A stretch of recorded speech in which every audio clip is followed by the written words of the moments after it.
10th Standard Maths Common Quarterly Examinationக்காக previous various district question paper with detailed solution ஓட analyse பண்ணிட்டு இருக்கிறோம் from JK Tuition Center Madurai.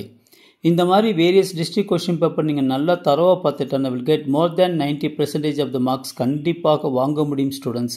Let us start part B question number 24. I am Jay Kumar. What is the slope of a line whose inclination is 30 degree?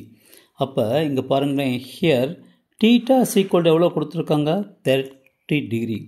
Slope m is equal to tan theta. Okay, அப்போ m is equal to tan 30 degree which is equal to 1 by root 3. Therefore, slope m is equal to 1 by root 3. அவ்வளோதான். Okay students, the answer. Wish you all the best.